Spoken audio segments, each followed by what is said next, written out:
Bonjour à vous tous qui nous rejoignez sur Immedia, le média internet, hym.media, un nouvel espace thérapeute aujourd'hui où j'ai le très grand plaisir d'accueillir Claire Hubert Calais, ou Cal. Cal. Claire, bonjour à toi, merci d'être présente et d'être venue dans cette émission. Bonjour. On se connaît déjà depuis 7 ans. Oui. On a eu l'occasion de faire différentes émissions sur Radio Ici et Maintenant. Tout à fait. Tu es hypnothérapeute ericksonienne, Oui. mais pas que, parce que depuis qu'on a eu l'occasion de se rencontrer, de faire ces émissions, tu as eu l'occasion, toi, d'approfondir, d'enrichir certaines cordes à ton arc. Oui. Donc, praticienne aussi en EFT, Emotional Freedom Technique, et l'EMDR, qui est une thérapie via des mouvements oculaires. C'est ça, et traumatisme. Et notamment Maître Reiki, oui. Que tu utilises, mais pas trop. On aura l'occasion de voir peut-être dans quel cadre voilà. tu utilises telle ou telle l'intention Reiki. Alors, pour ceux et celles qui désirent d'office pouvoir voir qui est Claire, je vous invite à aller sur son site internet, en même temps que cette émission, www.renaître-et-bien-être.com. Vous mettrez un trait d'union entre chaque mot. Le trait d'union, c'est le trait d'union de la touche 6 de votre clavier, ce qui nous donne renaître-et-bien-être.com. Vous ne mettez pas d'accent, bien évidemment, et vous aurez accès au site de Claire. Et pour ceux et celles d'entre vous qui souhaitent en savoir beaucoup plus, allez directement sur l'article qui lui est consacré sur Immedia.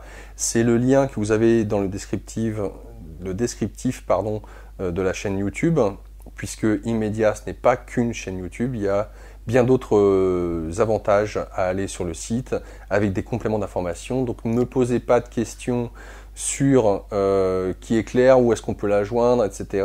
Tout est sur l'article qui lui est consacré sur le site d'Immedia. Voilà pour les petites informations. Alors Claire, oui. Ce qui est intéressant avec toi, c'est que tu es une femme d'un certain âge. Ce qui est génial, c'est que quand on parle de ces différentes techniques, l'hypnose, le FT, le MDR ou le Reiki, ce ne sont pas des pratiques techniques que tu as développées dans, on va dire, ta première vie professionnelle. Pas du tout. C'est toutes ces pratiques, des techniques que tu as développées quand tu étais à la retraite. Et tu t'es posé la question de dire, bon, maintenant, qu'est-ce que je vais faire de mon temps libre? Voilà, alors, pour aider l'autre. Eh ben voilà. Alors pour voir un petit peu ton parcours et ce qui t'a nourri, si je puis dire. Oui. Donc tu es marié, tu as des enfants qui maintenant sont grands, ils ont des petits-enfants. Oui, forcément. En tout cas, tu as eu une première vie en tant que mère de famille, tu as eu une première vie en tant qu'épouse, femme au foyer, enfin tout ce qui, entre guillemets, pour correspondre à l'image qu'on se fait de la femme. Tu as travaillé dans quel domaine? J'étais gestionnaire dans différentes sociétés, toujours dans l'immobilier. Travaillé chez un syndic de copropriété. J'ai fait à peu près dans un cabinet d'administration de biens. Je restais toujours très longtemps. Je suis assez constante et j'avais des places importantes. Et puis, la dernière fonction que j'ai occupée, toujours chez un syndic de copropriété, j'étais responsable du contentieux. Et là, je me suis aperçue que c'était une façon d'aider l'autre déjà. Il n'y avait plus un seul débiteur chez ce syndic, alors que quand je suis arrivée, il y avait quand même beaucoup de débiteurs. J'aidais l'autre. On trouvait des arrangements, voilà. Lorsque on aborde tout ce qui a trait au bien-être, à la connaissance de soi, à travers donc les pratiques que tu proposes aujourd'hui. D'ailleurs, une petite parenthèse, tu accueilles ceux et celles qui le souhaitent sur Paris. Oui, au Kremlin-Bicêtre, oui. Plus exactement. Oui. Île-de-France. Oui, c'est à 10 minutes de la porte d'Italie. J'aimerais savoir quels étaient tes liens, ton lien avec tout ce qui a trait au développement personnel, avec, entre guillemets, ce qu'on peut qualifier de la spiritualité, la connaissance de soi. Est-ce que c'était des sujets qui t'intéressaient, pas spécialement? Depuis toute petite. Ça a toujours été des sujets qui m'intéressaient. J'ai travaillé dans toutes ces sociétés, parce que j'ai pris une pré-retraite pour pouvoir être thérapeute. Mais je me suis toujours intéressée à tout ça. J'ai toujours su qu'il y avait autre chose. Et essayer de comprendre et de lire. Mais j'ai toujours su ça. C'était une connaissance que j'avais en moi. Des petites filles. Et j'ai toujours voulu aider les gens. Est-ce que c'est dû à peut-être ton éducation? Est-ce que à l'époque, peut-être un peu plus religieuse que les générations qui ont suivi, est-ce que ça a joué? Non. Ça a joué dans le sens où je voulais être thérapeute et que mes parents étaient très très sévères et ne voulaient pas que je sois ça. Mais moi, c'est ça que je voulais faire au départ. Donc je me suis dit, je vais faire ce que mes parents veulent que je fasse, parce qu'à l'époque c'était comme ça. Mon père était professeur de mathématiques, il voulait que je sois institutrice, et moi je voulais pas. Donc, et ma maman qui me trouvait assez jolie quand j'étais jeune, voulait que je sois esthéticienne. Mais moi, ni l'un ni l'autre, je ne voulais. Et finalement, j'ai fait des cours commerciaux, sténo, dactylo, puis j'ai passé un brevet professionnel de comptabilité. J'ai fait plaisir à mes parents, mais en même temps, j'étais pas brimée parce que ça me plaisait vraiment. Je suis toujours tombée dans des sociétés formidables, avec des collègues excessivement sympathiques, et là, j'ai pu apprendre sur le tas, comme on faisait à l'époque. À l'époque, oui. J'aimerais saisir un petit peu quand tu nous dis que tu as pris une pré-retraite. Donc, tu es parti combien de temps avant? 2 ans. 2 ans. Parce que avec les enfants, j'avais mes 40 ans, mais avec les enfants, ça comptait 2 années. Donc, j'avais toutes mes annuités. D'accord. Est-ce que tu savais à l'avance ce que tu voulais faire? Oui, j'ai voulu reprendre mes études de thérapeute. Et puis, le hasard qui n'en est pas, puisqu'il n'y a pas de hasard ni de coïncidence, a voulu qu'un de mes amis qui est ostéopathe me dise, mais alors, qu'est-ce que tu attends pour devenir thérapeute? Parce que tu as tout en toi pour l'être. Et j'ai dit oui, mais on va voir.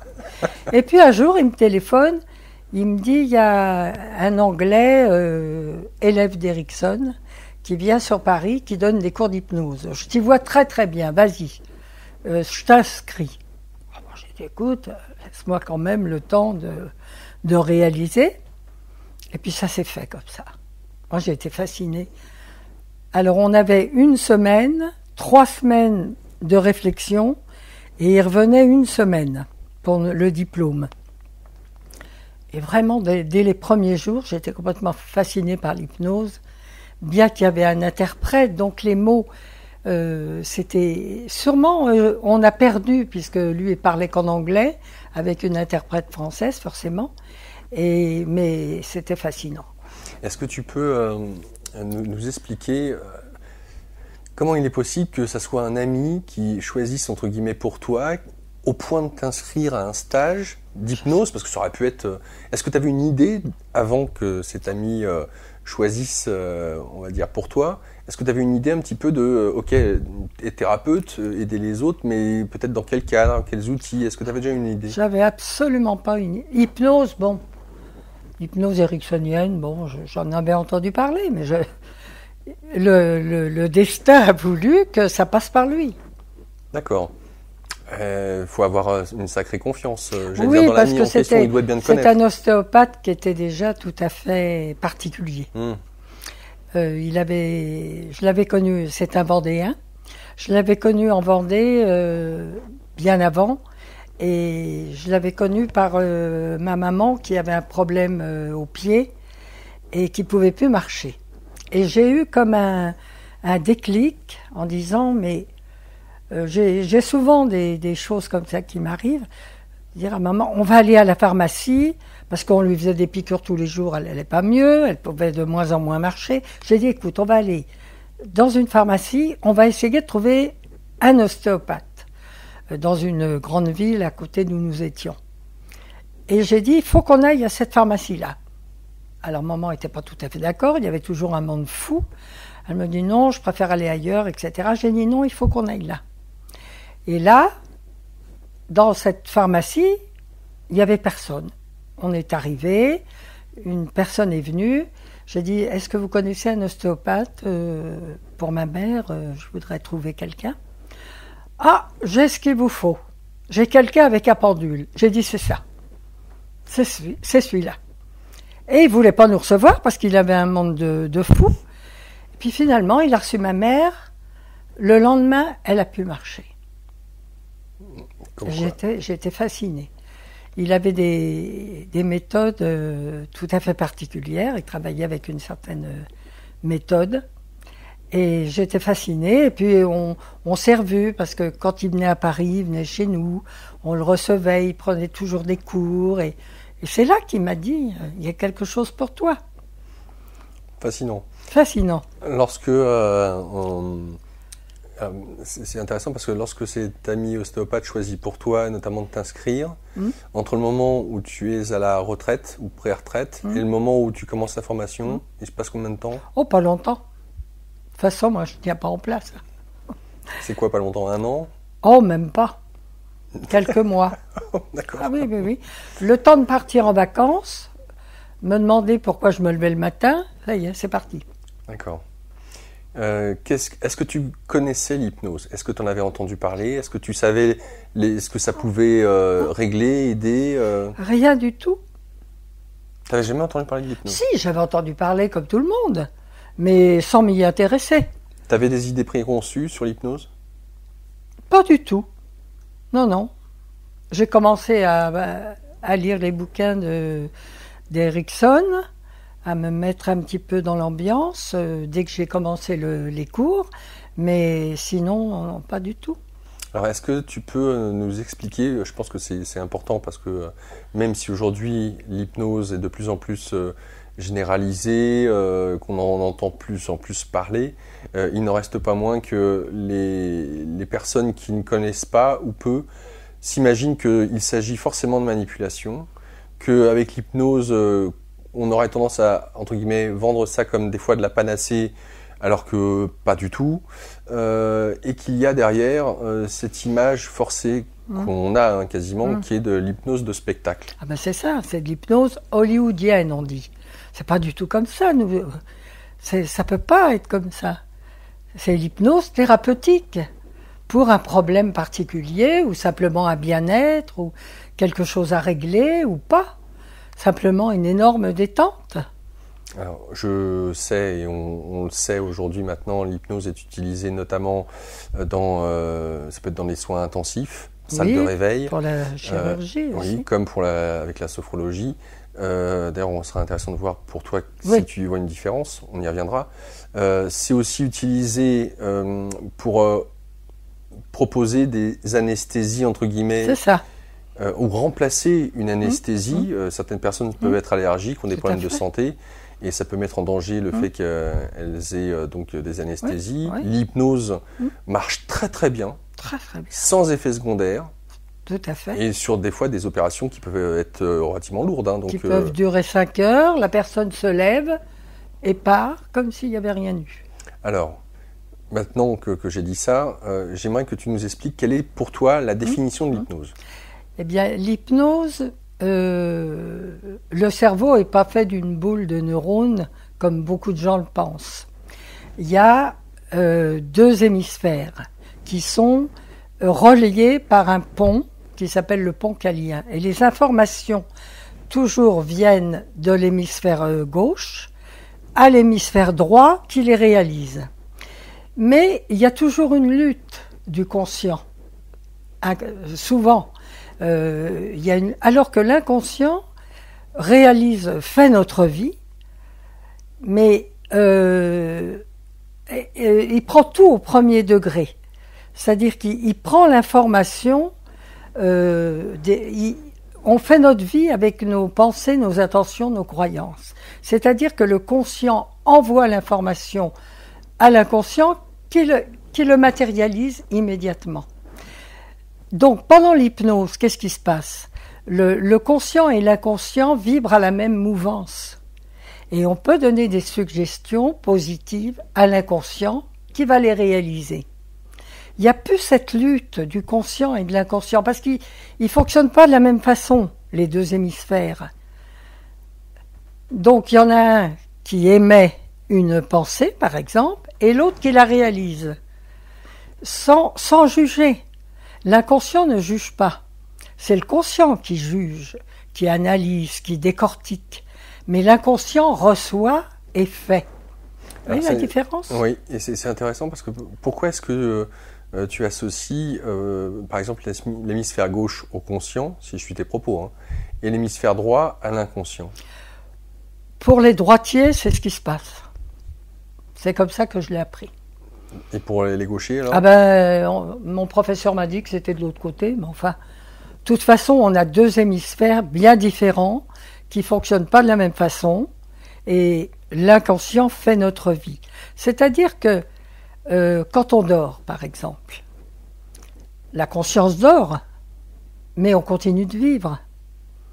C'est notre inconscient qui nous fait vivre, qui fait battre le cœur, qui fait que la circulation du sang se fait, que nos poumons respirent, qu'il y a une espèce de chimie pour la digestion, etc. Pourtant, la conscience dort.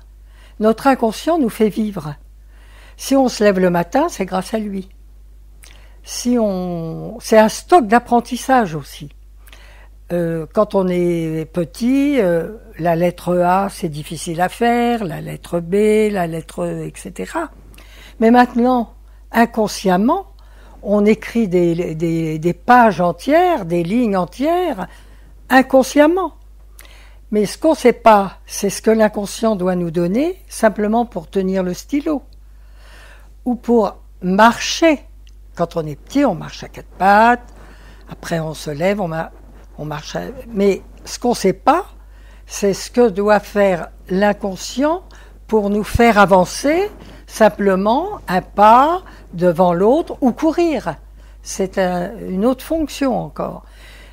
Si on se coupe, si on se brûle, bien sûr on va mettre un pansement, on va désinfecter. Mais qui est-ce qui cicatrise? C'est l'inconscient. L'inconscient a un rôle exceptionnel par rapport à nous, parce qu'il veille sur nous nuit et jour. C'est lui qui maintient, on va dire, la cohérence de l'état de santé de notre corps, d'un point de vue biochimique. Voilà. Maintenant, où agit le conscient dans cette histoire? Si, le conscient, il donne ses ordres, et l'autre, il agit. Et il ne juge pas. Par exemple, on a une pensée de peur. Elle arrive. La pensée, c'est une onde. On a cette pensée de peur. Elle est toujours devant nous, cette pensée de peur. Elle est là. Si elle est toujours devant nous, si on ne coupe pas dans cette fréquence de peur, cette pensée, qu'est-ce qu'elle va faire? Elle va aller nourrir les égrégores de peur, qui sont très nombreux en ce moment, puisque tous les gens ont peur. Donc elle va aller nourrir les égrégores de peur. Elle revient amplifier. Que fait l'inconscient qui entend peur? Parce que c'est comme un petit enfant, il entend tout au premier degré et il agit. Il entend peur et il va nous envoyer, pour nous faire plaisir, de plus en plus de peur. C'est comme ça que les gens disent, mais c'est pas possible, je les attire. Oui, on les attire. C'est un système qui passe du conscient qui donne ses ordres à l'inconscient qui les fait. D'accord, je comprends. Alors quand, par exemple, on a des traumas. Oui. Alors l'exemple un peu classique d'une femme qui se fait violer, par exemple. Bon, je pense que ça va parler parce que c'est un sujet... J'en ai reçu beaucoup. Alors, qu'est-ce qui peut se passer entre justement le conscient et l'inconscient, et qu'est-ce qu'on appelle trauma? Alors, je vais t'expliquer que... alors là, je fais pas de l'hypnose, je fais le EMDR. Alors, ça, on y viendra après. Mais je vais t'expliquer pourquoi. Ah, d'accord. Parce que pendant le sommeil paradoxal, les gens ne le savent pas, mais on fait un mouvement des yeux qui classe les souvenirs dans une partie de notre cerveau pour qu'on s'en souvienne, tout simplement. Mais lors des traumas, il ne peut pas, parce que c'est trop douloureux. Donc les gens l'ont toujours au conscient. Ils ont toujours le traumatisme au conscient, parce qu'on ne peut pas le mettre dans les souvenirs normaux. Et l'inconscient dans cette histoire alors? Eh ben là, l'inconscient dans cette histoire, il est toujours dans l'inconscient, justement. Parce que l'inconscient, c'est un disque dur. Il contient toutes les informations de notre vie, minute après minute. Donc, d'ailleurs, les gens qui font des NDE disent « j'ai vu toute ma vie défiler ». Je pense que c'est l'inconscient qui est en train de faire défiler les choses. Donc, je ne sais plus ce que je te disais. Je disais, oui, lors d'un trauma. Donc, il est inscrit dans l'inconscient, ce traumatisme terrible, puisque un viol, les gens s'arrêtent à ce moment-là. Donc, il est toujours là. Alors, je crois, si j'entends tes propos, qu'il y a peut-être deux choses. Parce que, pour reprendre l'exemple du viol, il y a soit la personne s'en souvient, soit elle ne s'en souvient pas. C'est rare. C'est comme si une personne qui vit un trauma, le trauma est tellement important qu'elle oblitère l'événement. Ah oui, mais il est toujours dans l'inconscient. Hein. Voilà, mais c'est pour ça. Donc, dans le cas où c'est oblitéré, comme dans le cas où c'est encore frais en mémoire, alors, quand c'est déjà d'une part dans l'inconscient, oui. Et c'est d'une part dans le conscient. Oui. Donc, dans les deux. Bon. Maintenant, lorsqu'une personne a totalement oblitéré l'événement, donc ce n'est plus dans le conscient, elle s'en souvient plus. Exemple, une fille, une femme qui s'est fait abuser par son père quand elle était petite, mais elle a oublié. Elle a voulu oublier, voilà. C'est sous le tapis. Donc le conscient ne s'en souvient pas, et ça reste dans l'inconscient qui, lui, le sait. Oui. Le disque dur. Oui. Donc là, dans la notion de trauma, comment est-ce que peut opérer l'hypnose dans cette histoire? Si, parce qu'on peut... La personne, elle a un mal-être, de toute façon. Elle ne peut pas mettre vraiment un nom, puisqu'elle ne s'en souvient plus. Elle a occulté complètement. Dans ce cas-là, oui. Bon, l'inconscient, lui... Si, on peut faire une régression à la cause, par rapport au mal-être. Pour faire remonter à la conscience... Pour faire remonter un souvenir. L'événement. Oui. Et en quoi le fait de s'en rappeler peut aider, entre guillemets, à... Je ne sais pas si on peut appeler libérer. Est-ce qu'on peut vraiment s'en libérer? Je ne sais pas. Ben, on peut s'en libérer avec le MDR parce qu'on nettoie le cerveau émotionnel, parce que c'est toujours dans l'inconscient, ce souvenir.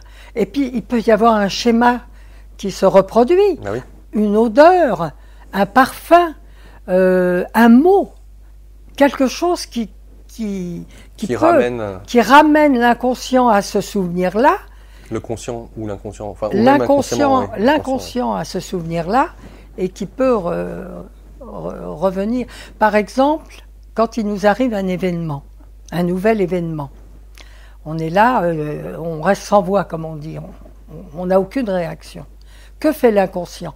Parce que l'inconscient a horreur du vide. Donc, il travaille toujours. Que fait l'inconscient? Il nous arrive un nouvel événement.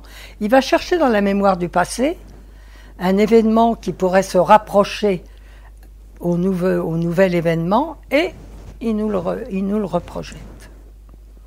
Oui, comme un copier-coller pour qu'il puisse donner du sens. Pour qu'il puisse donner du sens à ce nouvel événement pour lequel il n'a aucune réaction de la personne.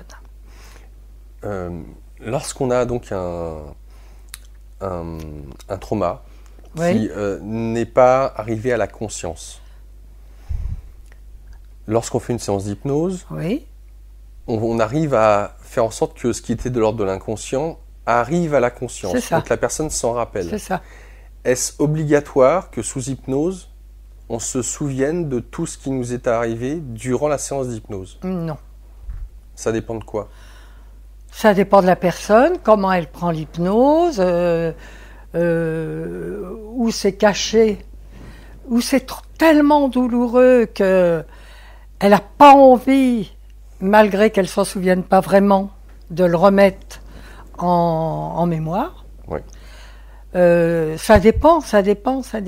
Mais la plupart du temps, les gens s'en souviennent, puisque le cerveau lui-même n'a pas pu mettre ce trauma dans le cerveau des souvenirs. C'est trop douloureux. Donc, il est à fleur de peau, si je puis dire. Il est dans le brouillard. Il est dans le brouillard, mais Il est là. il est là. Il est là.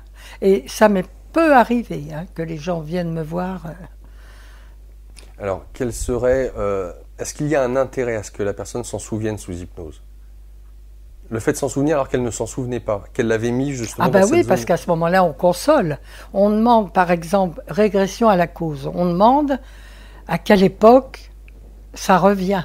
Parce si c'est bien fait, qu'elle prend bien l'induction, qu'elle a envie de se dégager, parce que après tout, c'est la personne qui décide. Si elle a envie vraiment de se dégager de ce trauma, à ce moment-là, il y a une époque.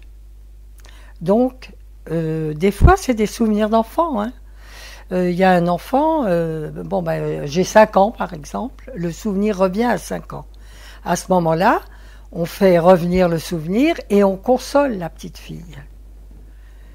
À ce moment-là, il y a une consolation de par l'hypnose.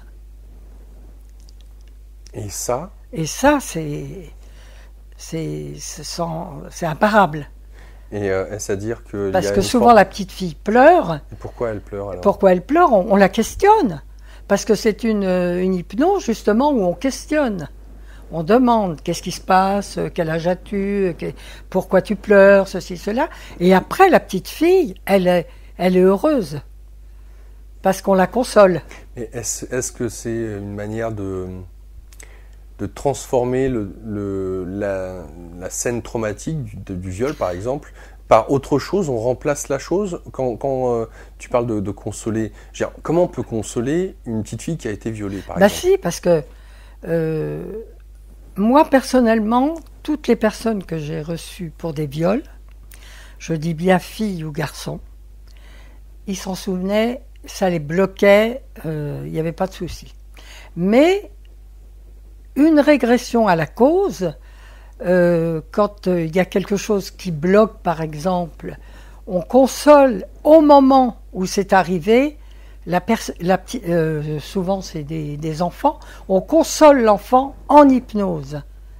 Et le chagrin s'en va. Parce que le chagrin arrive en hypnose, on explique, on parle, on prend la petite fille dans les bras, et en principe, moi j'ai eu l'occasion de le faire, pas pour des viols, je fais le MDR, mais en principe, l'enfant est consolé, avec des paroles, avec on prend la petite fille dans les bras qui pleure, et après, on demande comment est la petite fille, et elle est consolée. Après, on finit l'hypnose. Donc c'est très très fort pendant l'hypnose. Est-ce à dire que, pour prendre l'exemple d'une petite fille, qu'il y a peut-être de la culpabilité, oui, par exemple, et que le fait de la consoler, c'est pour lui enlever cette culpabilité? Oui, voilà, admettons. C'est un exemple. Un exemple. Donc, pour ce qui est de l'hypnose, c'est quoi la distinction qu'il y a à faire entre l'hypnose de spectacle et l'hypnose thérapeutique? Est-ce qu'il y a manipulation ou pas? Puisque là, on a parlé d'un exemple. Et pour ceux et celles qui nous écoutent, on peut entendre derrière, là, il y a manipulation. Alors, voilà, de ton point de vue, qu'est-ce qui se passe? La différence entre les deux, déjà?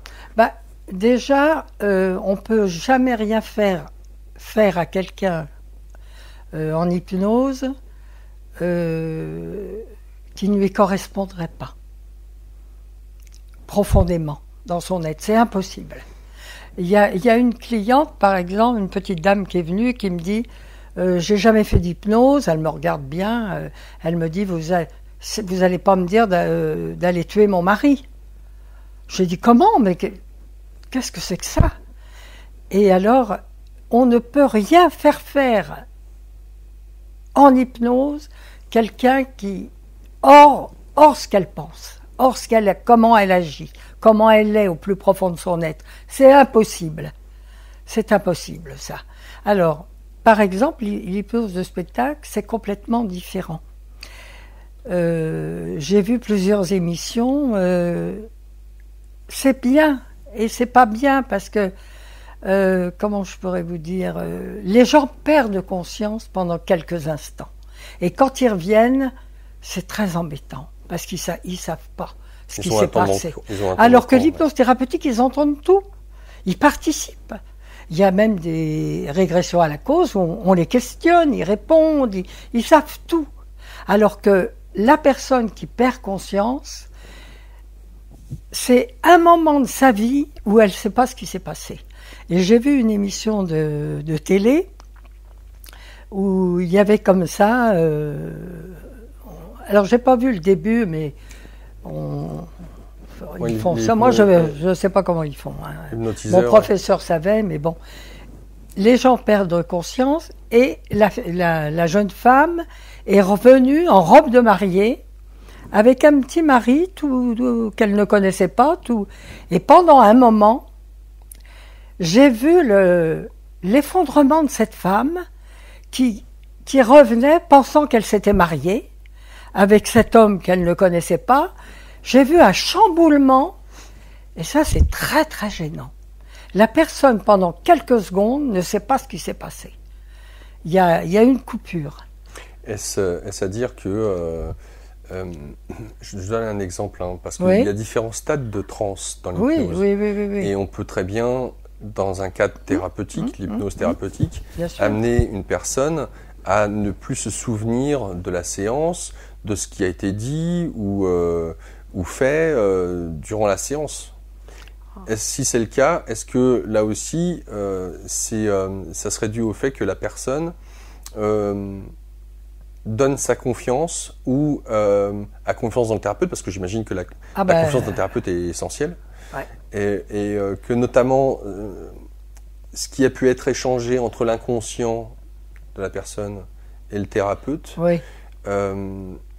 était positif ou bénéfique, et c'est pourquoi la personne a pu, comment est-ce que je veux dire, abonder dans le sens du thérapeute. Je ne sais pas si je suis très clair, parce que ce n'est pas forcément évident les sujets dont on parle là. Hein. On est à différents niveaux de conscience, c'est le cas de le dire. Pourtant, on se connaît bien. Oui, mais c'est toujours des sujets qui ne sont pas évidents. Oui. Ce que je veux dire par là, c'est que, par exemple, il y a des personnes qui, je le sais, je pense notamment à l'hypnothérapeute Dolores Cannon, qui a amené des personnes en transe très profonde, où elle parlait de ce qu'elle pouvait être dans d'autres vies, à d'autres niveaux de conscience. C'est pas pareil. Mais une fois revenue, entre guillemets, à la conscience, la personne ne se souvenait plus de ce qu'elle avait dit. Ah oui. Donc c'est dans ce sens-là où la question qui se pose était de savoir dans quelle mesure est-ce qu'on peut être manipulé ou pas. Oui, mais les régressions, c'est toujours... Moi, j'aime pas ça. J'aime pas ça. À moins que la personne le demande et que ça revienne. Parce que c'est très dérangeant. Si on est ici, c'est pour évoluer. Notre âme a choisi de revenir pour une évolution, le passage sur Terre. Et pourquoi savoir ce qu'on a fait dans nos autres vies? Quel intérêt? Sinon un intérêt dans cette vie-là. Donc, je suis très dérangée par ça. D'accord. Très, très dérangée. Si c'est pour le bien de la personne, oui, mais moi, personnellement, Dubitative. Hein? Oui, dubitative. Très dubitative. D'accord. Oui, il y a certains ravages après. L'hypnose, pour toi, parce que, encore une fois, je donnais au tout début de l'émission des exemples en disant, finalement, l'hypnose, ça marche pas. On parle par rapport à la cigarette. C'est pas vrai, enfin, j'ai entendu dire ça. Hein. Alors, donc je t'en fais part pour toi, puisque tu as l'habitude de recevoir dans ton cabinet, pour toutes sortes de... alors, je ne sais pas si on peut parler de pathologie, mais en tout cas de problèmes divers et variés. Là où tu constates que l'hypnose marche vraiment très bien, et puis des situations où c'est plus délicat. C'est-à-dire, moi je ne fais pas comme tout le monde quand je reçois. C'est-à-dire, j'essaie toujours de voir pourquoi déjà la personne vient me voir. Parce que des fois, elle n'en sait rien. Donc, on parle. Si une personne vient pour que j'arrête la cigarette et elle me dit « je fume 5 cigarettes », je vais lui dire « c'est quand même un plaisir, 5 cigarettes ». Et voir pourquoi elle veut arrêter. Et pourquoi elle fume ces 5 cigarettes. Essayez de comprendre la personne déjà. Avec les mots, parler. Et la personne, elle se livre. elle me dit des choses, et puis les gens parlent plus maintenant. Ils savent plus à qui s'adresser pour échanger, tout simplement. Moi, la première séance, je fais pas d'hypnose.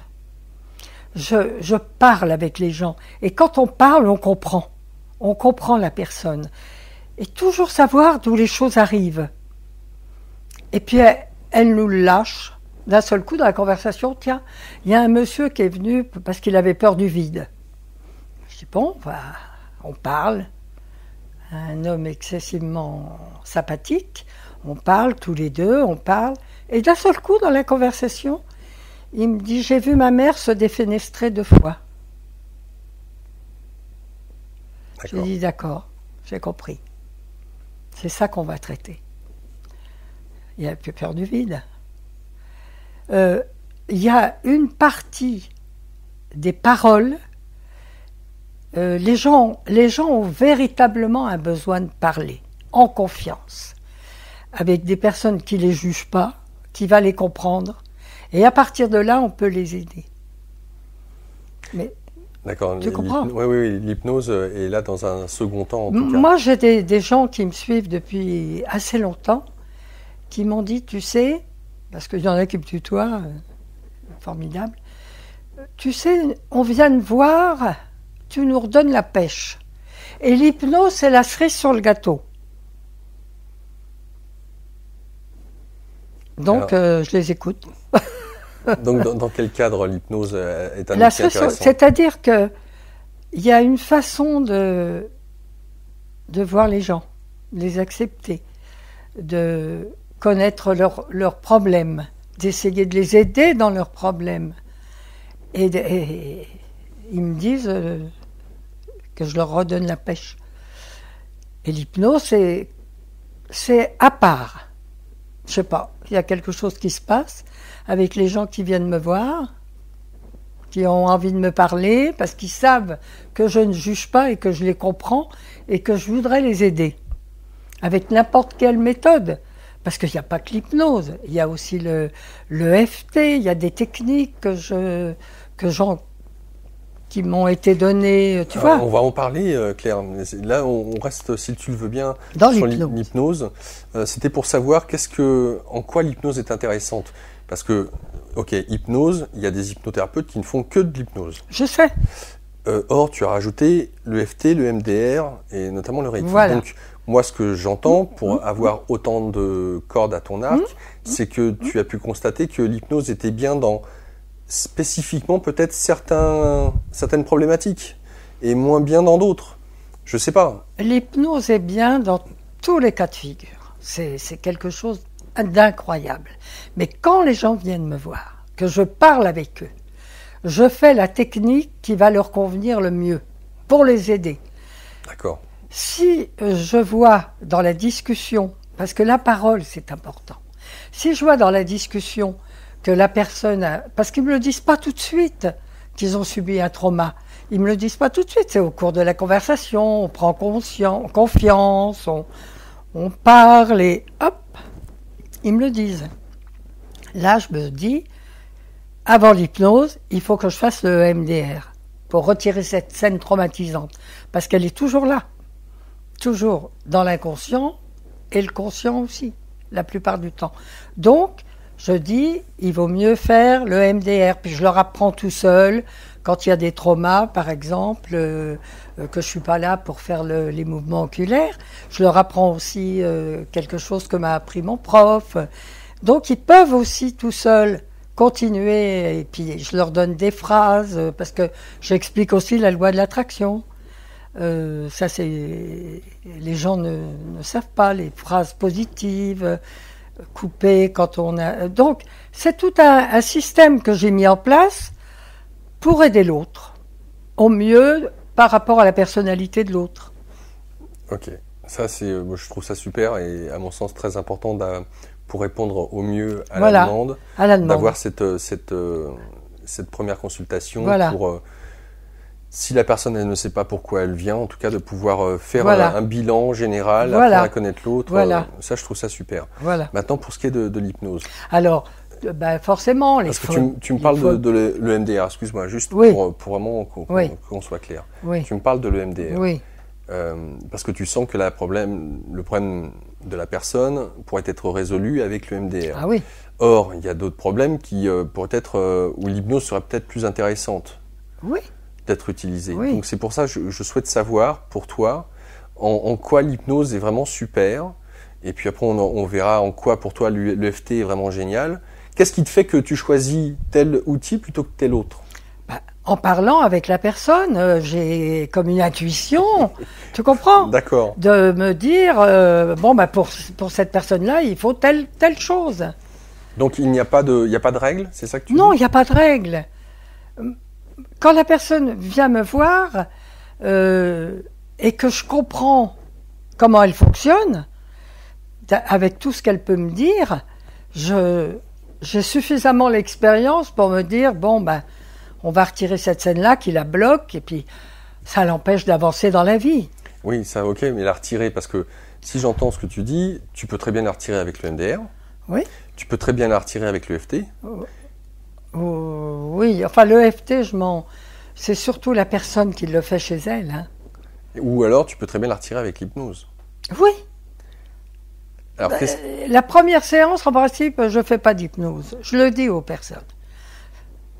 On fait souvent le MDR, après ça nettoie quand même le cerveau émotionnel. Après, on fait de l'hypnose, si la personne le demande. Mais il y a des gens qui viennent me voir simplement pour parler, qui veulent pas d'hypnose en plus.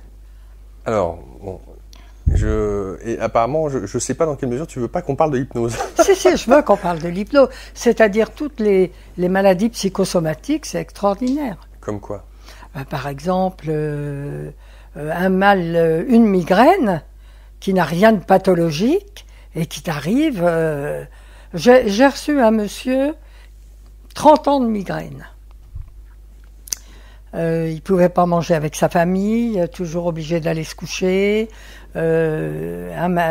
Migraine épouvantable. Alors là, on a fait régression à la cause. Pourquoi il y a ces migraines qui n'ont rien de pathologique? Donc, et puis on y est arrivé. Et c'est ça avec l'hypnose? Avec l'hypnose. Là, je lui faisais que de l'hypnose. Quelqu'un qui a envie d'arrêter de fumer, qui vient te voir pour ça, c'est sa demande? Arrêter de fumer, alors toujours pareil, pourquoi on parle? Okay. Pourquoi est-ce que c'est le gestuel? Est-ce que c'est un besoin? Est-ce que c'est pour faire comme tout le monde? Une fois que j'ai compris, je fais même fumer les gens pendant l'hypnose. Ah bon? Ouais. J'ai appris ça. Et ça marche bien ou pas? Oui, avec un goût particulier. Ça marche bien. Alors, on va dire, quel pourcentage avec l'hypnose il est intéressant? Est-ce que, par exemple, tu peux faire en sorte d'aider quelqu'un à arrêter de fumer avec le MDR? Oui ou non? S'il a une scène traumatisante avec les cigarettes, oui. D'accord. Mais il n'arrêtera pas de fumer pour autant. Mais il aura pu cette scène à chaque fois qu'il prend une cigarette. Oui. D'accord. Donc, est-ce que l'hypnose marche à chaque fois? Pour la cigarette? Pour la cigarette?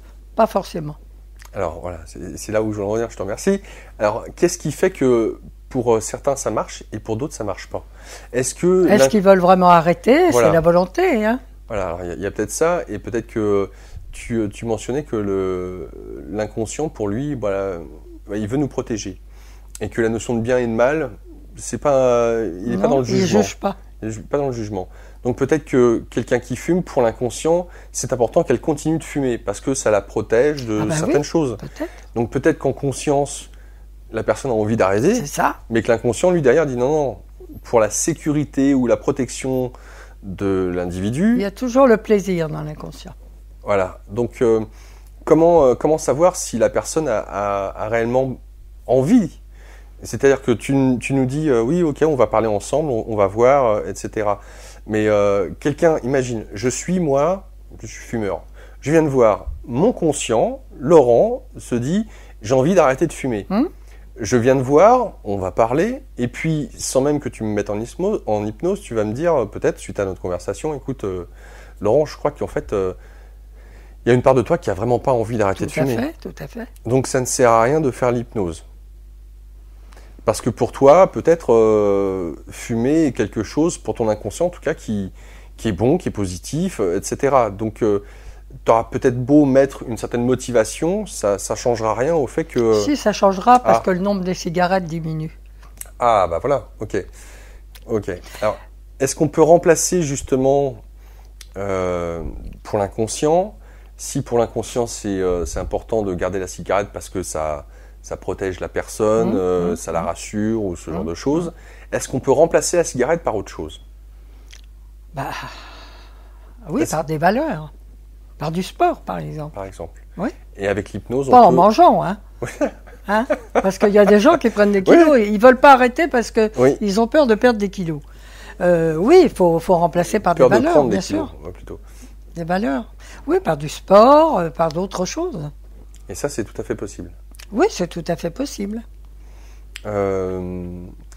Autre situation pour toi qui est intéressante avec l'outil qu'est l'hypnose. Donc je parlais de grands classiques avec donc l'arrêt de fumer. Oui. Est-ce que tu l'utiliserais dans d'autres circonstances et lesquelles, par exemple, suite à je sais pas, tes expériences? J'ai pas compris ce que tu m'as dit. L'hypnose, tu pourrais l'utiliser, la recommander dans quel cadre? Ah, dans quelle situation? je te dis tout ce qui est psychosomatique. Tout ce qui est psychosomatique, oui. Donc le psoriasis. Des maux de ventre, alors qu'il y a absolument, il y a rien. Dès l'instant qu'il n'y a rien de pathologique, que les gens ont fait des scanners, ils sont après des IRM, des trucs, des machins, il n'y a rien et qui continuent d'avoir mal. Ça vient forcément de quelque, ou des phobies, des choses comme ça. Ça vient forcément de quelque part. On ne va pas parler de vie antérieure, hein. Donc il y a forcément quelque chose dans la vie de ces personnes-là qui déclenche ce processus. Alors, ou des migraines, ou des maux de ventre, ou des choses comme ça. Il suffit simplement de... Alors là, c'est là la régression à la cause, pour savoir d'où ça peut venir et corriger. C'est différent d'arrêter de fumer. Hein. Oui, j'entends très bien. Hein. Il y a une nette nuance par rapport à ça. On parle par exemple de phobie. Certaines personnes qui ne sortent pas de chez elles parce que sortir dans la foule, ça leur est insupportable. Bon, c'est très handicapant parce que pour travailler ou autre. Donc l'hypnose, dans ce cadre-là, peut être vraiment salvateur. Ah oui. D'accord. Comment s'adresser à l'inconscient? Finalement, parce que si ce dernier a besoin d'être rassuré, comment est-ce qu'on lui fait comprendre que la personne, elle peut sortir tout en étant en sécurité? C'est tout un travail. Puis il y a d'autres techniques que l'hypnose aussi pour les phobies. Hein. Comme quoi? C'est des ancrages. Mais même pendant l'hypnose, on peut faire un ancrage. C'est-à-dire de penser à un endroit où tu es magnifiquement bien, d'ancrer cet endroit où tu sais que rien ne peut t'arriver. C'est un endroit magique pour toi. On en a tous, hein, quelque part. Une petite plage, moi c'était chez ma grand-mère, ou dans un endroit magique où tu es un endroit refuge, où tu es sûr qu'il t'arrivera que des bonnes choses. Et alors, tu fais l'ancrage, et après, tu fais venir au conscient la phobie de la personne, et tu ancres. Et la phobie de la personne passe dans cet endroit magique, mais ça ne marche pas toujours. D'accord. Ça va très très vite, mais il y a des gens qui disent, ou la peur de l'eau par exemple, pareil. Mais c'est une technique que j'ai appris, mais qui ne marche pas toujours. En moyenne, est-ce que ça demande beaucoup de séances pour... Non. Là, on parle de thérapie brève d'une manière générale. Oui. Moi, ce que j'aime bien, c'est voir les gens 5 fois. J'aime bien pour moi, pour voir comment... Mais déjà, dès la première séance, ils sont tellement contents qu'ils vont tellement mieux déjà. Mais j'aime bien les suivre 5 fois pour consolider, pour... Donc que ça soit arrêter de fumer ou par rapport à des mots qui viennent de l'esprit, quoi. Donc, est-ce que ça peut aider? Je parlais du psoriasis, par exemple, tout à l'heure. Oui, parce que c'est quelque chose qui est nerveux, ça. Ça peut aider, oui. D'accord. Moi, j'en ai jamais fait, mais il suffit simplement de chercher et puis trouver. Moi, des fois, je prépare mes séances. J'ai pas la science infuse. Il faut qu'on voit comment ça peut arriver, etc. Là aussi, où on parle de schémas répétitifs, on parle de schémas dits inconscients. Oui. Alors, exemple, je quitte une relation avec une femme.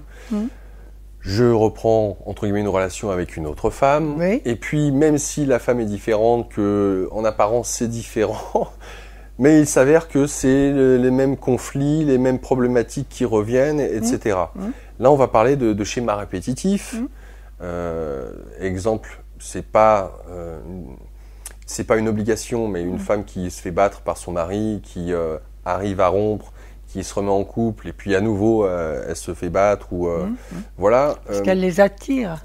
Alors, dans ce sens-là, on parle de schémas dits inconscients. Est-ce que là, l'hypnose peut aider à changer le schéma? Là, tu me poses une colle. C'est-à-dire, c'est la personne qui doit changer elle-même. Parce qu'elle a une image de l'homme qui la bat, avec lequel elle est toujours en conflit. Et qu'est-ce qu'elle va arriver à chaque fois qu'il arrive un nouvel homme? C'est ça.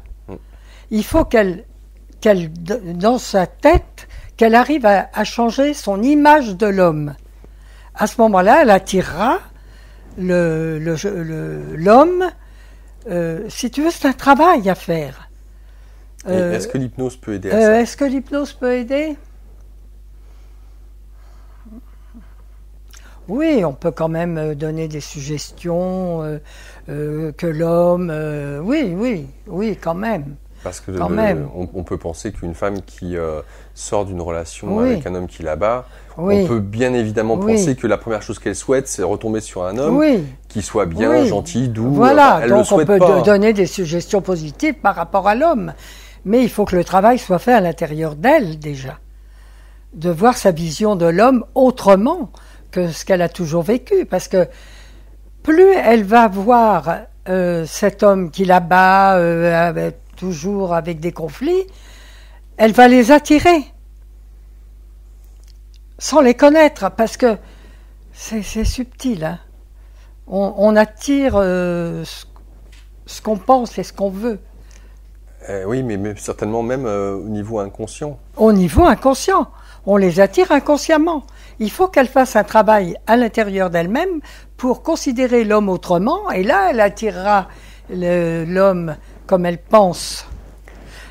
Mais c'est ça toute la difficulté, c'est-à-dire que, encore une fois, j'ai beau, moi, par exemple, me dire je souhaite être avec une femme comme ci, comme ça, et forcément, qui veut dans sa vie une femme castratrice, qui veut un mec qui va battre sa femme?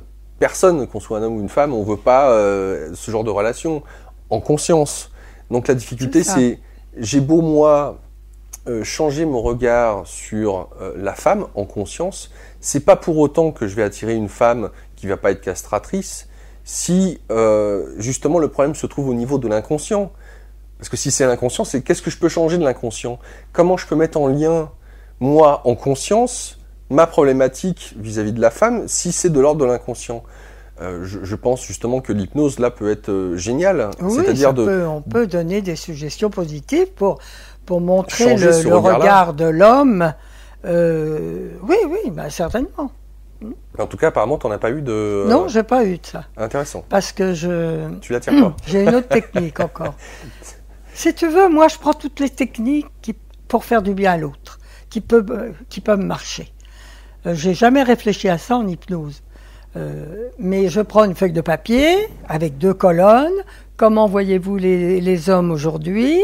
Tac, tac, tac, tac. Et le contraire. Et la vision qu'il faut qu'elle aide la femme en changeant aussi son comportement. Mais en voyant l'homme autrement, son comportement va changer. Et elle va commencer à être autre aussi. Et l'autre, elle aura un rapport à l'autre différent, avec un changement de comportement. Tu comprends? Ouais. Donc, on fait ça déjà.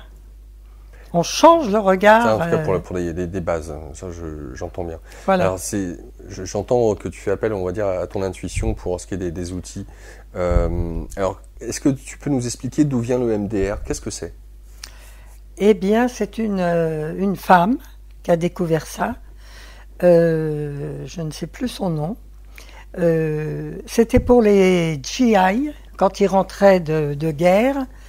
Ça a été mis en place à ce moment-là, parce qu'ils avaient des images tellement horribles, traumatisantes, qu'ils ne pouvaient plus vivre normalement. Et David Servan-Schreiber, dans ses bouquins, parlait de l'EMDR, et je crois qu'il a amené en France, je ne voudrais pas dire des bêtises, et c'est extraordinaire. Mais j'ai appris autre chose, c'est que l'EMDR peut retirer des scènes traumatisantes, mais peut aussi amener des scènes joyeuses avec les mouvements oculaires. Et ça fait beaucoup plus d'effet que de penser à une scène joyeuse, comme des souvenirs heureux, de les mettre avec les mouvements oculaires dans l'inconscient davantage. Alors, il s'agit de mouvements oculaires. Est-ce que tu peux nous expliquer? Tu en avais parlé sommairement au début de l'émission. Tu nous disais que c'est une manière, ces mouvements oculaires, de classer dans l'inconscient ce qui nous est arrivé dans une journée. Là, on le met tous les souvenirs. Je pense que c'est dans le cortex. Pardon pour les scientifiques. Je pense que les souvenirs avec le sommeil paradoxal sont classés dans le cortex. Et alors, comment est-ce qu'on peut faire ça, mais en conscience? Parce que quand on le dort, on le fait, mais on n'a pas conscience. Eh bien si, en faisant revivre une scène. Parce que de toute façon, le plus difficile pour le patient, c'est de faire revivre une scène traumatisante. Mais comme il l'a toujours, sauf rare fois où on a complètement occulté, mais ça dure qu'un moment. Donc, ce qui est le plus dur, c'est d'avoir la scène au conscient. Mais ça, toutes les personnes que j'ai vues, elles avaient ça constamment et ça les empêchait d'avancer. Donc, faire revenir la scène au conscient, ne plus y penser, sans détail, et balayer, sans bouger la tête, les yeux qui suivent les mouvements. Alors, il y a des mouvements comme ça, il y a des 8, il y a des mouvements kinesthésiques comme ça, qui atteignent d'autres choses, ou comme ça dépend. Et puis après, on respire, parce qu'il y a les respirations qui sont très importantes. Les gens respirent plus, ils sont en apnée. Alors évidemment, les émotions, elles y vont. Hein. Donc on respire, on reconsidère la scène. Est-ce que c'est plus loin? Est-ce que vous êtes un petit peu au-dessus? Est-ce que la scène est pareille? Parce que ça peut arriver aussi. Après plusieurs mouvements oculaires, c'est tellement intense que la scène peut toujours être là. Et puis on recommence, et puis j'apprends ce qu'on appelle le cœur d'eau, ce que j'ai appris par Stephen Brooks. Et ils peuvent le faire tout seuls quand ils sont sous le coup d'une nouvelle émotion. Donc il s'agit de reprogrammer là. On change le trauma ou l'image qu'on a ou le souvenir qu'on a du trauma et on plaque par-dessus une image positive ou une vision positive? Non. On ne peut pas retirer les images. On retire l'émotion de l'image. D'accord. C'est-à-dire qu'au fur et à mesure qu'on nettoie, la scène, c'est comme un film. Il n'y a plus l'émotion de l'image, donc ça fait plus rien. C'est un film qu'on leur passe. D'accord. Et alors, ce que j'ai appris dernièrement, c'est que je pouvais leur mettre un souvenir super heureux avec les mouvements oculaires. Alors, quand tu parles de souvenirs super heureux, c'est en rapport avec une émotion heureuse sur ce même événement? Ah non. Ah, excuse-moi, j'ai pas compris. Non, alors, qu'est-ce que quand tu parles de Par exemple, j'ai reçu un monsieur qui avait perdu sa maman et il avait toujours le visage il a quitté l'hôpital forcément le soir Et il n'a pas revu sa maman puisqu'elle est décédée pendant la nuit. Et il a vu son visage, l'air de dire tu me quittes, j'ai besoin de toi. Et cette image le hantait. Alors bon, on a retiré parce qu'il pouvait même plus voir sa mère autrement. Il avait toujours cette image de sa mère qui pleurait, qui voulait pas le laisser partir, etc. Alors, on a fait les mouvements oculaires, et puis, ça allait mieux, et je lui ai fait incorporer une image de sa mère riant sur une plage, parce qu'il m'a dit, vous avez bien un souvenir heureux de votre maman. Ah oui, quand on était sur la plage, elle riait, elle était heureuse. Alors, je lui ai fait mettre à son conscient, et puis on l'a balayé avec les mouvements oculaires pour que quand il pense à sa maman, ça soit cette image-là qui revienne et pas l'autre. C'est ce qui s'est passé. Une reprogrammation. Voilà. Alors le MDR, pour toi, c'est un outil que tu utilises dans quel cadre? Qu'est-ce qui est intéressant? On a parlé de l'hypnose et des conditions qui sont vraiment très intéressantes avec l'hypnose. D'ailleurs, je fais une parenthèse par rapport à l'hypnose, j'y reviens parce que quand même c'est important. Est-ce que quelqu'un qui sait qu'il va être opéré prochainement peut t'appeler pour te demander? Moi, je suis pas capable. Ah bon? De rester 5 heures. Ah non, il y a peu d'hypnothérapeutes qui peuvent le faire. 5 heures, c'est peut-être un grand mot. Non, mais même, il y a peu d'hypnothérapeutes qui peuvent le faire. Ah bon? Ah oui. Moi, mon professeur pouvait le faire, mon professeur suisse. Mais comme elle avait peur du sang, elle le faisait pas. Mais il y a peu d'hypnothérapeutes. Parce qu'il y a les hypnothérapeutes qui font ça, ils sont obligés d'être dans le... Ah oui. Ah oui, d'accord. Ah ben ils accompagnent la personne. Ah, je sais mais pas. Il y a la piqûre qui est prête. Au cas où. Au cas où. Ouais. Mais il y en a peu qui font ça. D'accord. Pour la chirurgie esthétique, il y en a davantage maintenant. Alors, le MDR, pour le coup, je referme la parenthèse sur l'hypnose. Le MDR, pour toi, est l'outil idéal dans quel cadre? Eh ben, pour retirer les scènes traumatisantes qui bloquent la personne. Et c'est terrible parce que ça, dès qu'elles veulent faire quelque chose, il y a les grilles. Il y a toujours ce trauma qui est là. C'est très, très... Ça empêche même la respiration. C'est très... Les scènes traumatiques, les GI, ils ne pouvaient pas. Ouais, donc on a retiré les émotions de l'image. Après, ils ont pu vivre à peu près normalement, mais il y en avait tellement. Alors pour toi, l'EFT... alors l'EFT, c'est quelque chose que j'apprends aux gens, parce que quand les gens viennent me voir, j'en reviens toujours à la parole, la plupart des gens ne s'aiment pas. Et j'ai un très beau poème d'ailleurs que je leur donne le jour où je me suis aimée pour de vrai. Très bon, ouais. Et je leur fais la photocopie, je leur donne, et on s'aperçoit que on s'aime pas toujours pour de vrai. Et tout ce que ça peut comporter. Donc l'EFT, c'est un peu ça. Quand j'ai un mal, par exemple, mal à la tête, n'importe, on peut penser que parce qu'on a ce mal à la tête, on s'aimerait moins. Et il y a un circuit qui fait que même si j'ai mal à la tête, je m'accepte et je m'aime inconditionnellement. Tu vois, c'est la répétition de pouvoir s'aimer. Parce que j'explique aux gens aussi que si on ne s'aime pas, on peut pas très bien aimer l'autre, et l'autre ne va pas nous aimer. Et puis si on pense qu'on ne s'aime pas, pourquoi l'autre nous aimerait? C'est un devoir de philo. Hein. Donc, je leur apprends déjà qu'il faut s'aimer, se respecter. Ça, c'est une des premières choses que je dis, tu vois, dans les paroles. Alors, en quoi ça consiste concrètement l'EFT? Alors, l'EFT, c'est des circuits qui font que quand on a mal quelque part, ou quand on a... Enfin, moi, je l'ai appris quand on avait une migraine, par exemple. C'est un circuit qui fait qu'on s'aime toujours autant.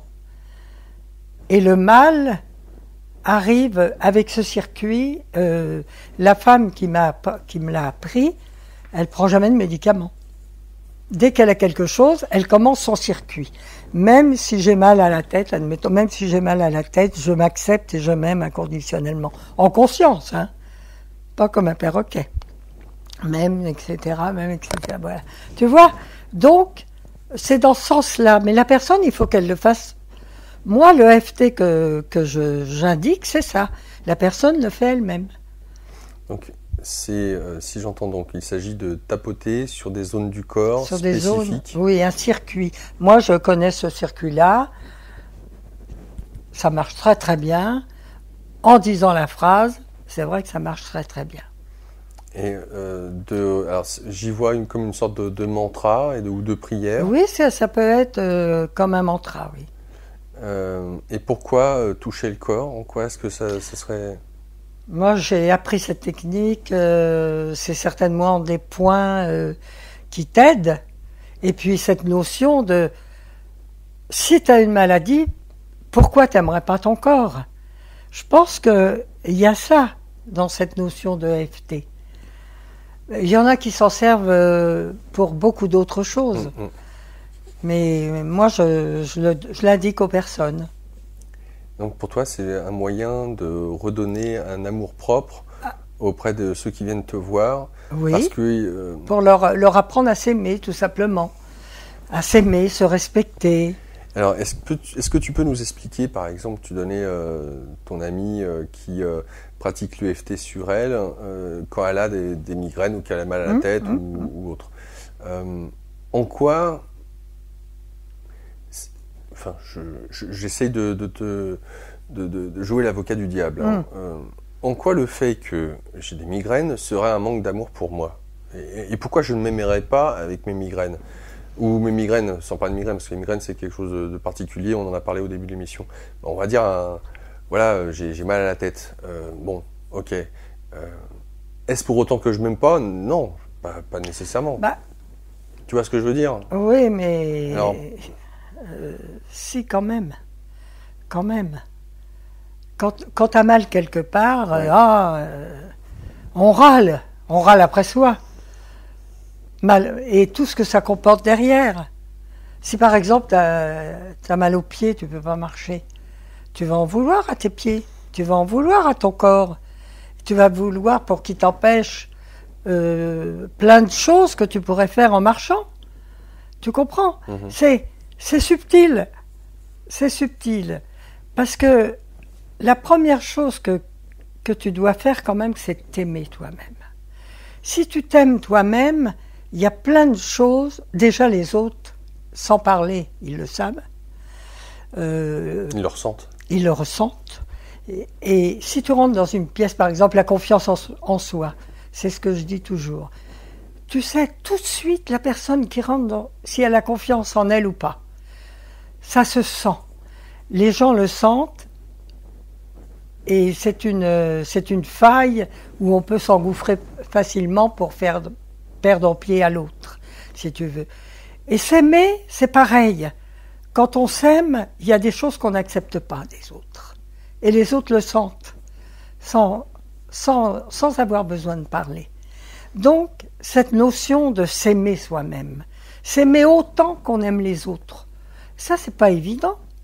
Une mère de famille, par exemple, qui vient me voir, je lui fais dire une phrase, moi, une telle, je m'aime autant que j'aime mes enfants. Et la répétition, le matin par exemple, la répétition autant que j'aime mes enfants. Et l'inconscient, il va comprendre. Il va te faire aimer autant, parce que tu t'aimes pas autant que tu aimes tes enfants. Ou la plupart des gens, c'est comme ça. Tu comprends? Oui. Donc, s'aimer autant qu'on aime ce qu'on aime le plus, quoi.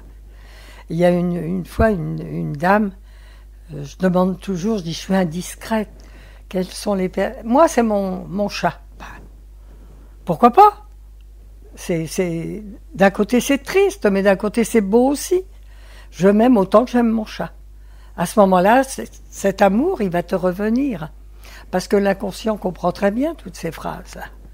Je m'aime autant que j'aime mes enfants. Je me respecte autant que je respecte mes enfants. J'ai confiance en moi autant que j'ai confiance en mes enfants. Alors le matin, c'est ce que je demande, c'est mes 5 minutes de bonheur. Je parle avec les gens, je leur demande est-ce que vous pouvez mettre votre réveil 5 minutes plus tôt et respirer, apprendre à respirer. C'est très important les respirations parce qu'on est en apnée sinon. Avant d'aller sous la douche ou le petit-déj, t'es souvent en apnée. Et ça, c'est pas bon. Parce que tu penses autrement en apnée que ce que tu penses si t'as fait un travail déjà sur toi positif. En respirant, en disant quelques phrases, en te remettant au cœur de toi-même. Parce que après les respirations que je donne aux gens, je leur fais faire 3 respirations, respiration du yoga, je remets les gens au cœur d'eux-mêmes, c'est-à-dire que chaque être est unique et on n'est pas n'importe qui, de par ses empreintes et son ADN, donc je les refais mettre au cœur d'eux-mêmes. Parce que les gens sont perdus, ils ne savent plus, dans les sociétés, tout ça, c'est des pions, on les avance, ils ne savent plus qui ils sont. Donc je les refais mettre au cœur d'eux-mêmes. Tu vois? Et puis après, ces 3 phrases-là. Je m'aime, je me respecte, j'ai confiance en moi. Et puis peut-être une petite phrase aussi joyeuse, merci la vie, ou quelque chose comme ça, qui prépare l'inconscient au positif. D'accord. Est-ce que tu peux nous donner des exemples de personnes à qui tu as fait des séances de EFT ou transmis, et donc, parce que finalement chacun peut le faire après chez soi, C'est le EFT, oui. Dans quelle mesure ça a pu les aider à changer? Tous. Tous les gens qui viennent me voir m'ont dit que il n'y avait pas de problème, il y avait que des solutions, quoi. Pratiquement tous les gens qui reviennent me voir ont dit que c'est l'espoir. Je redonne l'espoir. Les gens n'ont plus d'espoir. Ils arrivent, ils sont accablés. Ils ne savent plus qui ils sont. Je leur redonne de l'espoir en leur disant qu'on peut changer notre vie en changeant notre mode de pensée et qu'on fait notre vie avec nos pensées, nos intentions, nos croyances. Et je leur explique les 2 hémisphères du cerveau, comment ça fonctionne et les phrases qu'on peut dire pour changer notre vie. Donc, ils repartent avec un nouvel espoir. Les gens n'ont plus d'espoir. Automatiquement, ils vont glisser vers ce qui est le plus facile, le négatif, et plus en plus peur, les angoisses, le stress, etc. Alors l'hypnose qui marche bien aussi, puisqu'on va en venir à l'hypnose, c'est une façon de retirer, si tu veux, les peurs, les angoisses, les sentiments d'insécurité, etc., et de reprendre d'autres valeurs. Ça marche très très bien, l'hypnose. Et pourtant, tu nous parles de l'EFT. Donc, est-ce que tu peux faire les deux? Là, l'EFT, je te dis, je leur montre un circuit aux gens, et ils font ça chez eux, quand ils le veulent. Moi, D'accord, donc tu ne sais pas mais forcément s'ils le font. C'est un outil dont je me sers très peu. Je me sers de l'hypnose, EMDR, la plupart du temps. Le Reiki, bon, je suis maître Reiki, donc j'ai du magnétisme. Et donc, quand je soigne quelqu'un, ma famille, mais ça arrive très peu, c'est l'intention Reiki. Donc, c'est pas mon magnétisme. C'est pour ça que je l'ai fait. Ou pour soigner à distance. Mais, je sais plus ce que je te disais là avant. On parlait de l'EFT comme quoi. Oui, non, l'EFT. Si tu leur donnes la technique, je leur donne la technique. Je fais en sorte qu'ils s'aiment davantage, qu'ils comprennent que pour aller dans cette vie-là, il fallait s'aimer, se respecter, avoir confiance en soi et une petite phrase positive. Je crois que c'est ça qu'on est en train de se dire tous les deux. Oui, je confirme. Ce qui est étonnant, enfin, je ne sais pas dans quelle mesure ceux à qui tu donnes cet outil de l'EFT l'utilisent réellement. Est-ce que tu as des retours? Ils me disent qu'ils n'ont pas toujours le temps de le faire. Voilà, c'est ça. Alors que ce que je fais moi, ils sont bien obligés puisqu'ils reviennent me voir. Ah oui, non mais... Comme ils vont beaucoup mieux, il y a l'espoir, oui, c'est de l'espoir qu'on parlait. Mais alors c'est étonnant, c'est-à-dire que tu leur donnes, entre guillemets, ce qu'ils attendent ou ce dont ils ont besoin dans le cadre d'une séance. Pour aller mieux, pour aller mieux. Tu leur donnes un outil, pour le coup, que tu leur dis, allez-y, essayez ça, vous allez voir, vous allez être surpris, ça marche vraiment bien. Je le fais moi pour moi. Il s'agit de vous aimer à nouveau, de vous respecter à nouveau. Ça s'appelle l'EFT, voilà, ça concerne ça. Vous le faites tous les matins, 5 minutes par jour, et ils ne le font pas. On ne peut pas forcer les gens à faire ce qu'ils ne veulent pas et ce qu'ils n'ont pas le temps de faire. Moi, je respecte ça. Je leur donne des outils. Ils vont mieux. Pour moi, c'est formidable. Ils ont des outils. Ils s'en servent s'ils veulent. Mais il y a aussi la séance d'après où, il y a quand même, ça renforce d'autres choses. C'est, ce que je note, à travers tes propos, c'est que ce dont ont besoin apparemment les gens, en tout cas en venant te voir avant tout, c'est de pouvoir, tu parlais de partager tout à l'heure. Et je crois que dans la relation du thérapeute avec, alors patient, c'est pas le terme qu'on dit, alors client peut-être. Oui, peu importe. Ouais.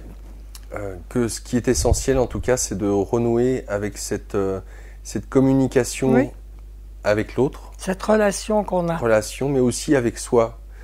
Quelque part, c'est comme si je me remettais en relation avec moi à travers l'autre. Tout à fait. C'est ça que je veux. C'est quand même dingue de se dire qu'on a besoin de l'autre pour se reconnecter à soi. Non, on a toujours besoin des autres.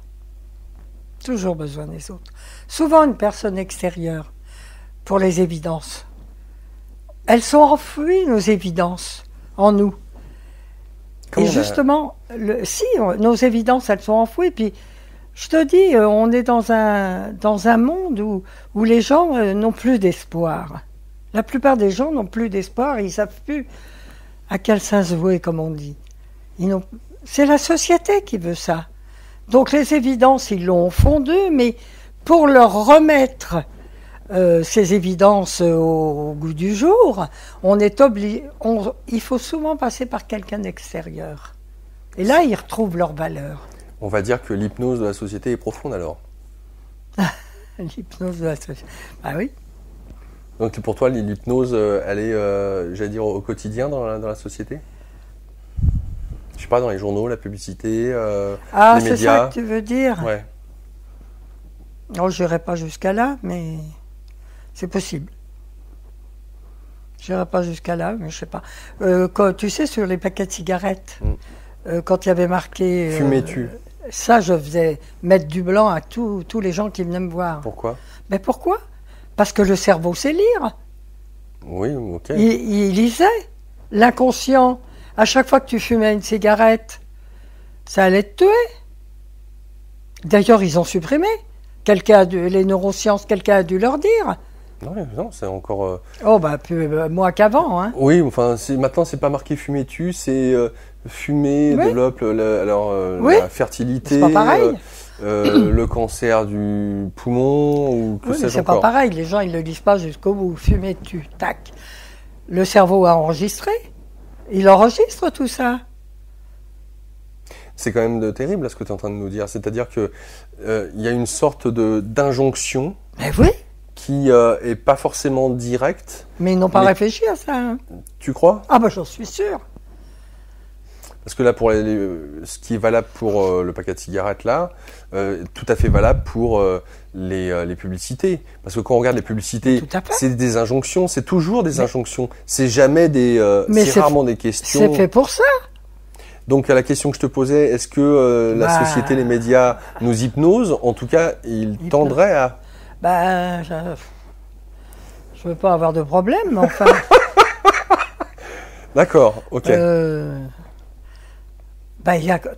Tu vois bien quand même qu'on a une direction. Bon.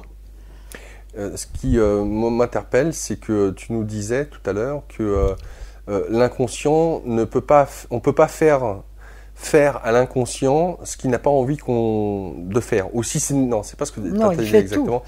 Il fait tout du moment qu'il a une directive. Il juge pas, il fait. Oui. Mais il est dirigé par le conscient. Voilà. Cependant, tu nous as dit que on ne peut pas obliger une personne à faire certaines choses, parce que je te demandais, est-ce qu'on peut manipuler avec l'hypnose? Oui. Et tu as dit non, on ne peut pas manipuler si c'est totalement contraire aux valeurs intrinsèques de la personne. Ah oui. Oui, bien sûr. D'accord.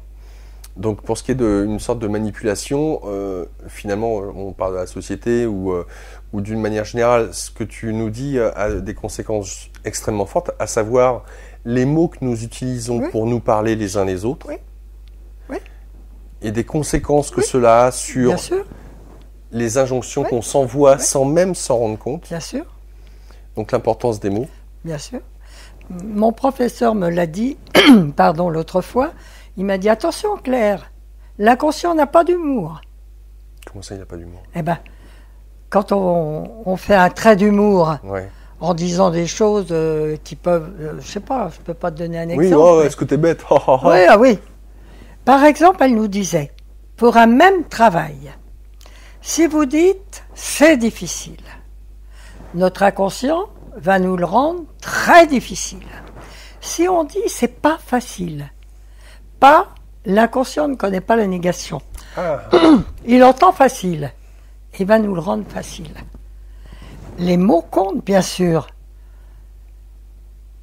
C'est très important tout ça. L'inconscient ne connaît pas la négation. Il ne connaît pas la négation. Il entend facile.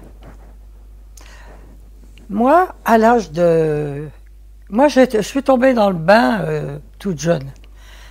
Pardon, je suis enrouée. Je devais avoir 14-15 ans. C'était la maman d'une de mes copines de classe, qui était extraordinaire, une femme extraordinaire, qui m'avait plongée déjà là-dedans.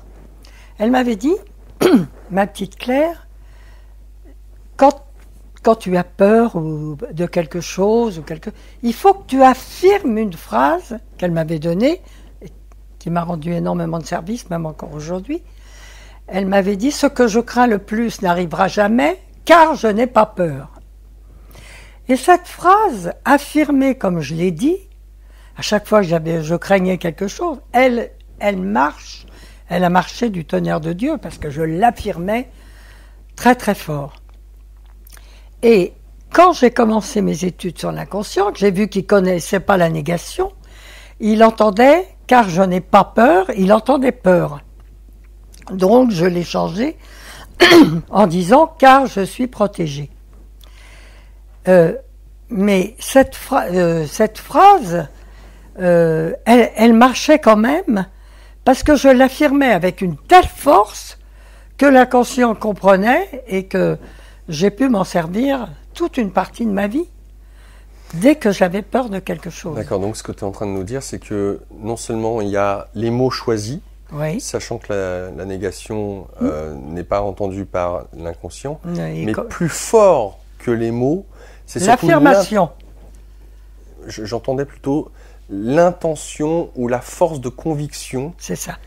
Mais dans l'intention, c'est pas tant la conviction dans le positif ou le négatif, c'est la force de la croyance avec laquelle on dit, la vibration, pourrait-on dire. C'est ça.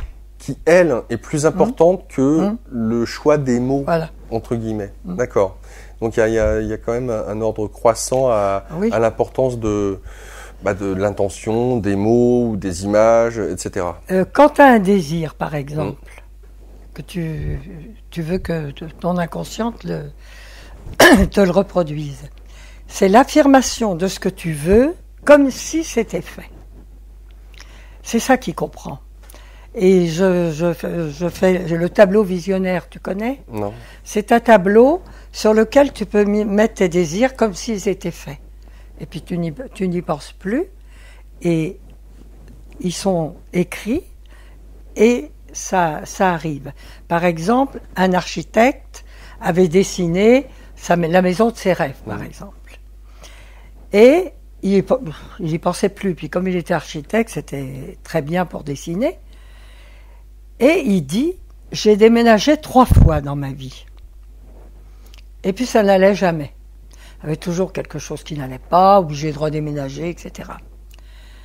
Un jour, c'est un Américain, il voit une maison, ah, elle est pas mal. Il emménage, il fait des travaux, et puis il amène ses cartons. Et son fils lui dit, « Papa, qu'est-ce qu'il y a dans ce carton ?» Oh, il dit, « Je sais pas. Est-ce que je peux l'ouvrir ?»« Oui, tu peux l'ouvrir. » Il ouvre le carton et il voit son tableau visionnaire d'il y a 30 ans en arrière. D'il y a 30 ans en arrière, et le petit qui lui dit « Mais papa, c'est notre maison avec les travaux faits. » Tu vois l'inconscient, comment il travaille? Tant qu'il n'avait pas trouvé son désir qu'il avait dessiné, il a déménagé. Il y a même autre chose que j'ai appris.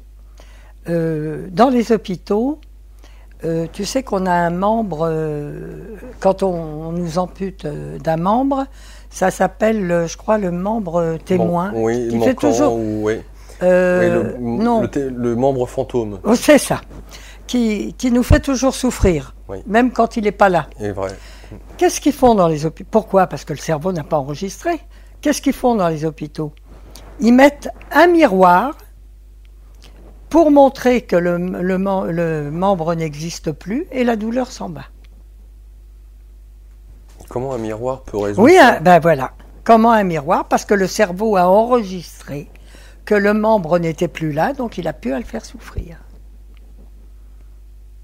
Et ça marche. Donc le tableau visionnaire, c'est pareil. Le cerveau sait lire. Il entend. En tout cas, le conscient ou...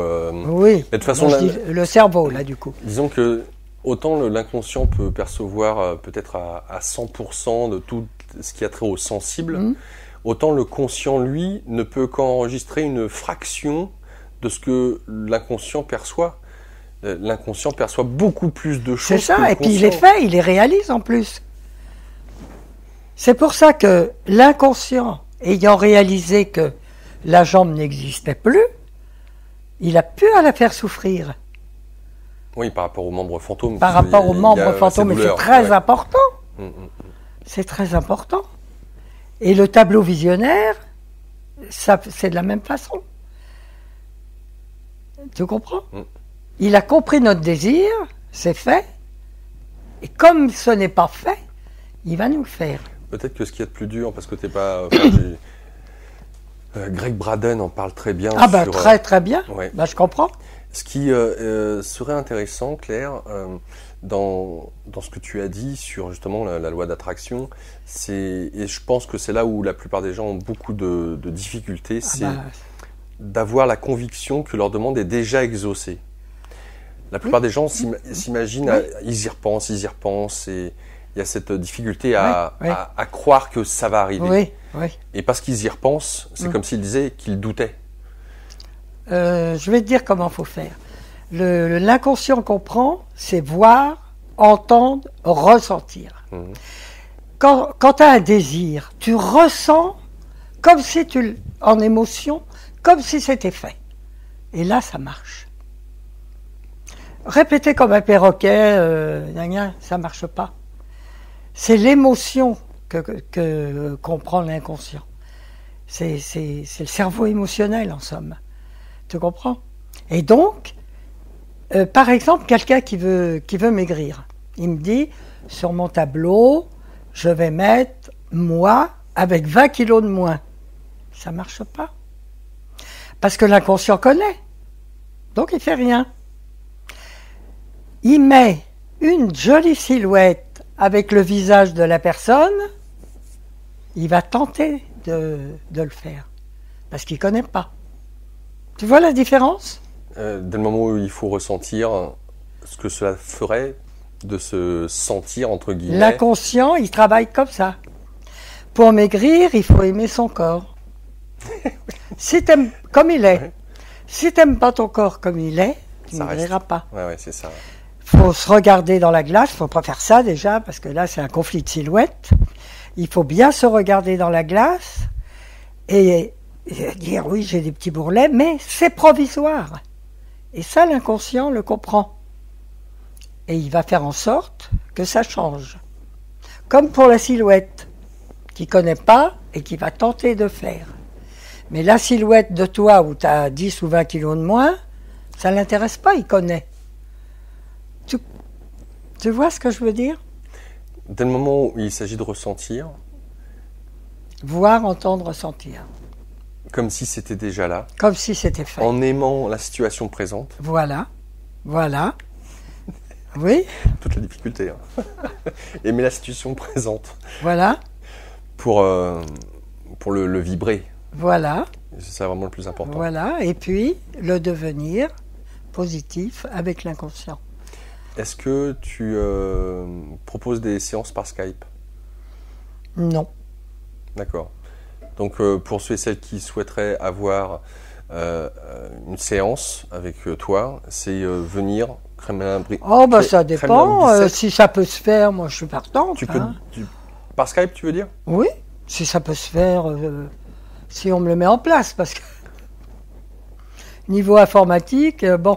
Chacun ses compétences. Là, mon inconscient n'a encore pas fait son boulot. Mais sinon, oui, bien sûr, pourquoi pas tout ce qui peut faire avancer les choses, quoi. On arrive à la fin de cette émission, Claire. Mais c'est bien, je suis très contente. Bah, merci à toi d'être de rien, au contraire. Bah, si, quand même. C'est moi qui te remercie. Bah écoute, déjà, j'apprécie beaucoup qui tu es. Mais merci. Ce que tu fais, parce Merci. que rien ne t'oblige à faire ce que tu Non, fais aujourd'hui. Non. C'est du pur plaisir que tu te donnes. C'est vrai. Et que tu donnes aux autres. Oh bah merci. Tu pourrais très bien t'en passer. À tout point de vue. Oui, à tout point de vue. Donc c'est vraiment, j'allais dire, gratuit pour toi de faire ce que tu fais. Oui, je veux aider l'autre. Pour ceux et celles qui désirent en savoir plus, je le rappelle, donc d'aller sur le lien qui se trouve sur l'article consacré à Claire Hubert-Cal sur Immédiat. Vous avez toutes les informations nécessaires. Vous avez des questions, n'hésitez pas à lui écrire un mail, il y a son mail. Avec plaisir. À l'appeler, il y a son numéro de téléphone. Ou aller voir son site internet pour des compléments d'informations. Est-ce que tu souhaites faire ou dire quelque chose pour un mot de la fin pour les internautes? Oui, je voudrais dire que l'espoir, c'est pas un vain mot. C'est en chacun de nous et il faut le redécouvrir. Et après, se sentir tellement mieux. On voit la vie différemment quand on a l'espoir. Et l'objectif aussi. Je n'ai pas parlé de l'objectif. Il faut toujours avoir un objectif.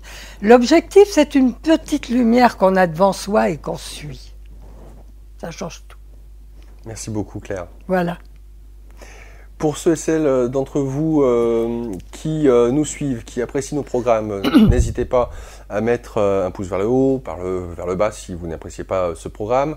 N'hésitez pas non plus à laisser un commentaire, à vous inscrire à la chaîne YouTube ou à la page Facebook d'Immédiat. Vous pouvez même choisir dans les paramètres Facebook que vous soyez au courant dès qu'il y a une nouveauté, une nouvelle vidéo qui sort. Et vous pouvez aussi nous soutenir financièrement, 1 € par mois sur notre page Tipeee ou nous faire une donation via la plateforme Helloasso ou encore PayPal, c'est au choix, vous avez ces 3 formules pour ce faire. En tout cas, un grand merci de nous avoir suivis et on se retrouvera le mois prochain pour un nouvel espace thérapeute. Au revoir à tous.